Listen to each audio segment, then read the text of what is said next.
Alright, ladies and gentlemen, I am RB Shard. I am sticking with my once a week videos for the moment, and this time around, not so much a rant, more of a post E3 look or teardown or whatever. Normally I would be doing independent videos based on each conference, would be doing my pros and cons, what was showed, what was excited for, but this year's conference was pretty fucking meh.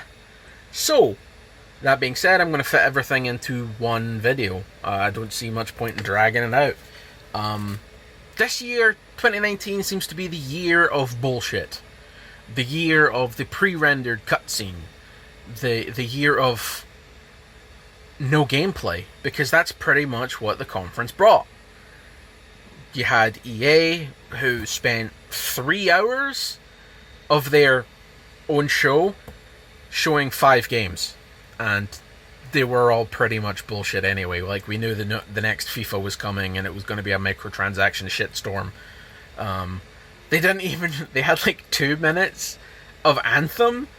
Like, that game is dying. That game is practically dead. There's like 30 something people watching it at peak times on Twitch, right? That game is fucking dead. It is like the fucking corpse on the beach that kids come around and poke sticks at to see if it'll explode, right? You know, the whale carcass that washed up.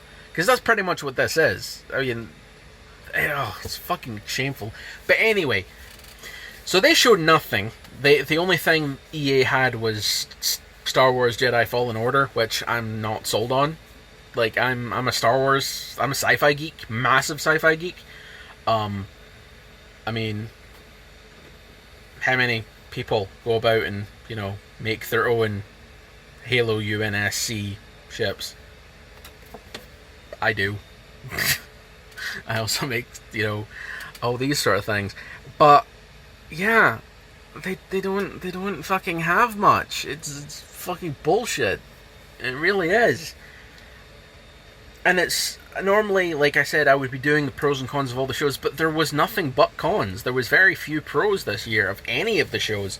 So I'm not going to bother running through them all.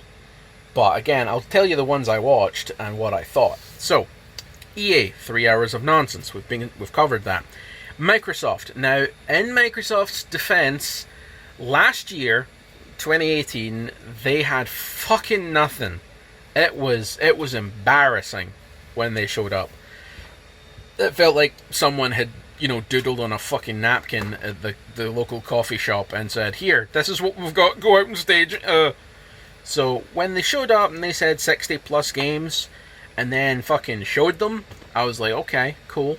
They've actually done what I hoped they would do, which is consolidate the lack in their market, which was games. They didn't have any, and actually do that. And they did that by adding a lot of developers to the Microsoft Game Studios umbrella, which gives these companies some financial leeway and allows them to create games that are just not just like gameplay more interesting, they're visually more interesting. You're not looking at the same bland color palettes, you're not looking at the same chunky bullshit animation styles. You know, they had some really interesting games that they pulled on stage. The unfortunate thing is, no fucking gameplay, which really irks me, because if you've got a stage full of fucking consoles, as they've had for years now, they've had fucking consoles laid out and nobody's using them, that irks me. Also, I really wish Microsoft would stop focusing so hard on the console market, because I know Xbox is their thing, and that's their console, but they've only now just started to open up to the PC market and be like, oh yeah, PC gaming's the thing, with adding Xbox Game Pass for PC, which is fine, but there's PC gamers been around for fucking ever, Microsoft. You know, you fucker guys, like, Microsoft released their own VR headset, and they've shown nothing for it. They're like, oh, should we make a VR game for our VR headset? Maybe we should make a VR Halo or something. Fucking nothing. Are you kidding me? It's perfect. You've even got a VR fucking Halo training simulator on the fucking thing. It comes bundled with it. It's in the fucking Microsoft Home thing. Oh, sorry. For VR. But no. They don't bother. And the Windows Mixed Reality headset's actually pretty fucking decent. I know, I own one. Like, where the fuck is it? Here it is.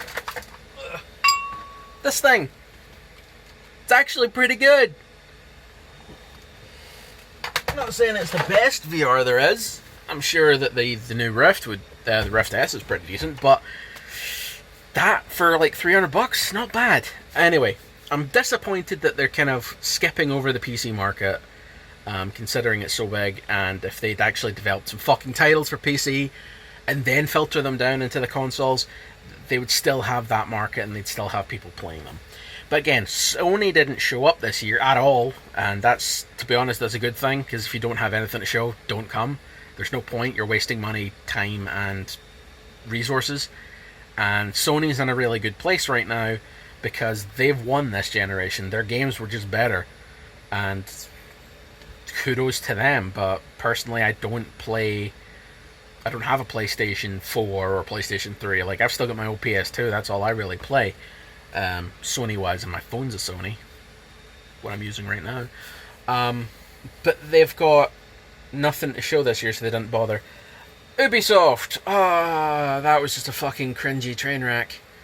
They didn't have Aisha Tyler this time, or fucking Coffee Man, you know, the fucking guy they had last time, Mr. Cocaine.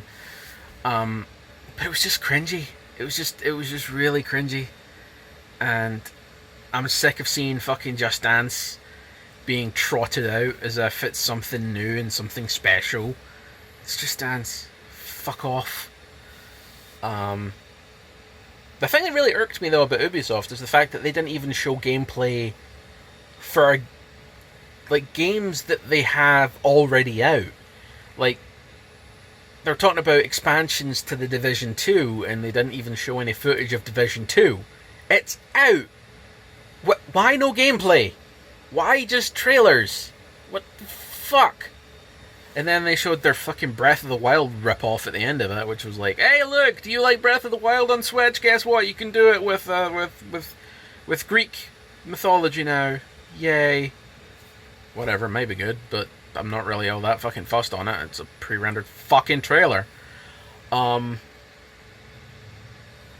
I didn't actually watch anything to do with Activision or Blizzard because fuck them into a deep hole. Blizzard has lost any sense of morals, of spark. They've been taken over by Activision, who is a corporate fucking ball sniffer. Close that one now, sorry. So yeah, there was nothing there for that. I didn't watch the PC Game Show for the simple fact that it was sponsored a lot by Epic, the Epic Game Store, and I hate the Epic Game Store. It's personal preference. I'm sure, like, I did see that there was some interesting games announced, but again, all pre-rendered, no actual gameplay, which is just, it sends alarm bells to me. If you've got games and you can't show them, even like an in-engine thing, that just shows to me that you're lying. You're trying to pull a Randy Pitchford. You're trying to pull a Colonial Marines, where you're like, oh well, if we show pre-rendered, we're gonna actually have to live up to that. If we're gonna have to actually show like if we have to show like a game demo, we're gonna have to live up to that game demo.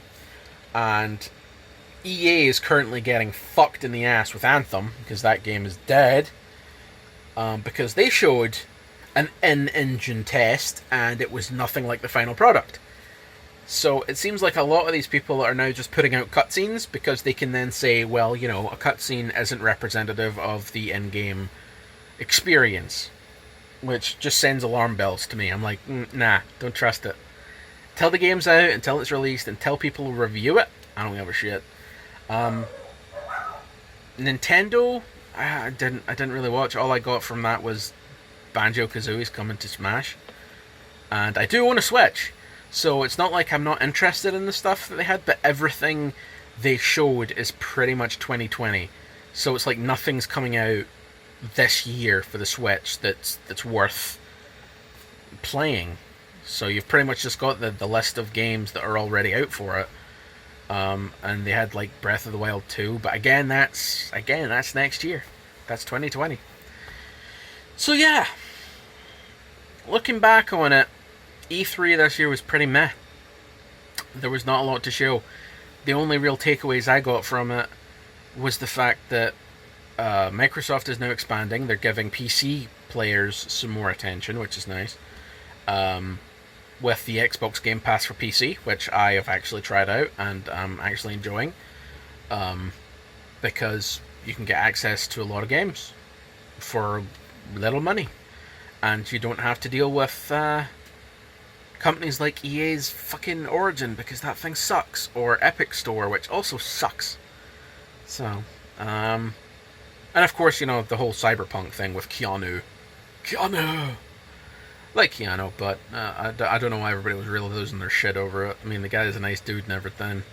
And, you know, I'm happy that he's in the game as an actual part and not a bit player, not a fucking cameo, you know, that they throw in there just because they can. But he's an actual part of the game, which is really nice. More celebrities, I think, that if they're really into gaming and they're into that sort of thing, should be involved. Like, it really sucked when Terry Crews was in, like, Crackdown 3, and he's only in it for, like, 2 missions.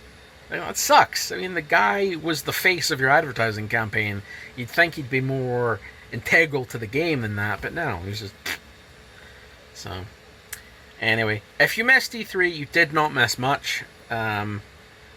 The only conferences that actually made an impact on me, say, like, Microsoft's first part, I didn't give a shit about the fucking console release. Oh, we've got Project Scarlet, blah. We've got cloud gaming, blah. I don't give a shit. Couldn't care less.